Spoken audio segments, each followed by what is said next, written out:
पौराणिक कहानियों में हमेशा श्री नारद मुनि का उल्लेख पढ़ने व सुनने को मिलता है।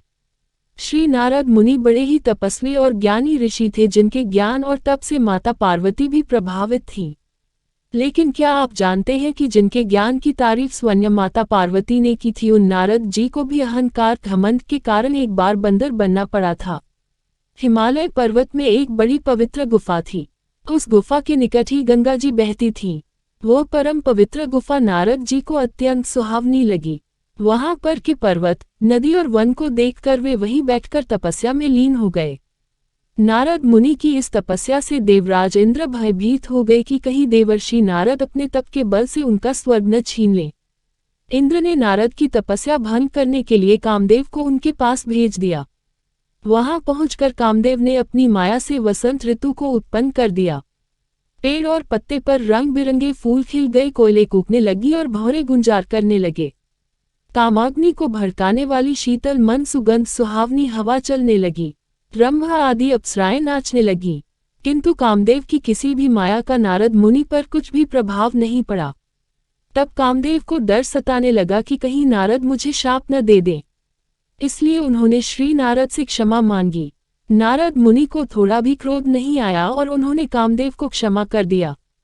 कामदेव वापस अपने लोक में चले गए। कामदेव के चले जाने पर नारद मुनि के मन में अहंकार घमंड हो गया कि मैंने कामदेव को जीत लिया। वहां से वे विष्णु जी के पास चले गए और उन्हें अपने और कामदेव को हारने का हाल कह सुनाया।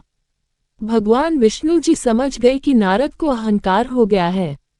अपने भक्त के अहंकार को वे सह नहीं पाते, इसलिए उन्होंने अपने मन में सोचा कि मैं ऐसा उपाय करूंगा कि नारद का घमंड भी दूर हो जाए और मेरी लीला भी चलती रहे। नारद जी जब श्री विष्णु से विदा होकर चले तो उनका अभिमान और भी बढ़ गया। इधर श्री विष्णु ने अपनी माया से नारद जी के रास्ते में एक बड़े ही सुंदर नगर को बना दिया।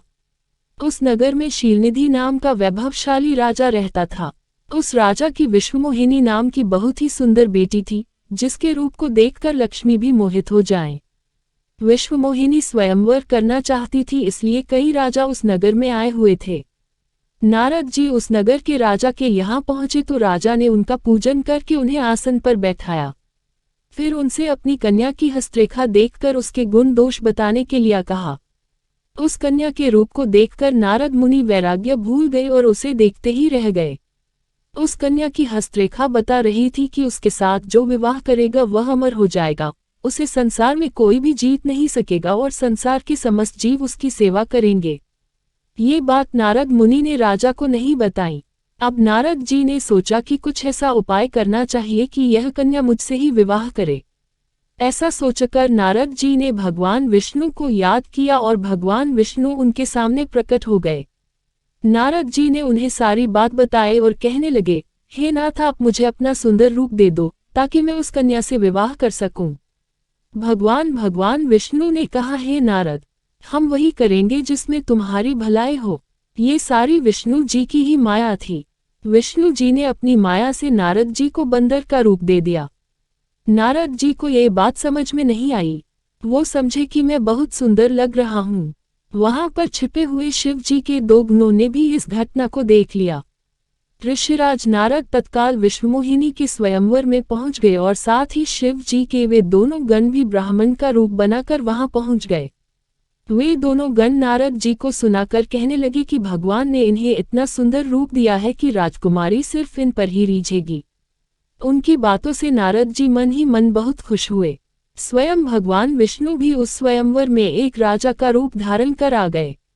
विश्वमोहिनी ने कुरूप नारद की तरफ देखा भी नहीं और राजा रूपी विष्णु के गले में वरमाला डाल दी। मोह के कारण नारद मुनि की बुद्धि नष्ट हो गई थी। राजकुमारी द्वारा अन्य राजा को वरमाला डालते देख वे परेशान हो उठे। उसी समय शिव जी के गणों ने ताना कसते हुए नारद जी से कहा, जरा दर्पण में अपना मुंह तो देखिए।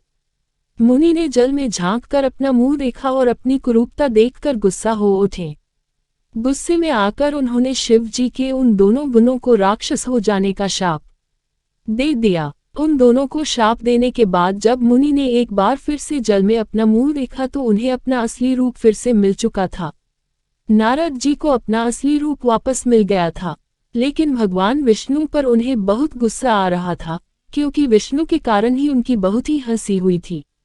वे उसी समय विष्णु जी से मिलने के लिए चल पड़े। रास्ते में ही उनकी मुलाकात विष्णु जी से हो गई। विष्णु जी को देखते ही नारद जी ने कहा, आप दूसरों की खुशियां देख ही नहीं सकते। आपके भीतर तो ईर्ष्या और कपट ही भरा हुआ है। आप बड़े धोखेबाज और मतलबी हो, हमेशा कपट का व्यवहार करते हो। हमारे साथ जो किया है उसका फल जरूर पाओगे। आपने मनुष्य रूप धारण करके विश्वमोहिनी को प्राप्त किया है, इसलिए मैं आपको शाप देता हूँ कि आपको मनुष्य जन्म लेना पड़ेगा। आपने हमें स्त्री से दूर किया है, इसलिए आपको भी स्त्री से दूरी का दुख सहना पड़ेगा, और आपने मुझको बंदर का रूप दिया, इसलिए आपको बंदरों से ही मदद लेनी पड़े। नारद के शाप को श्री विष्णु ने पूरी तरह स्वीकार कर लिया और उन पर से अपनी माया को हटा लिया।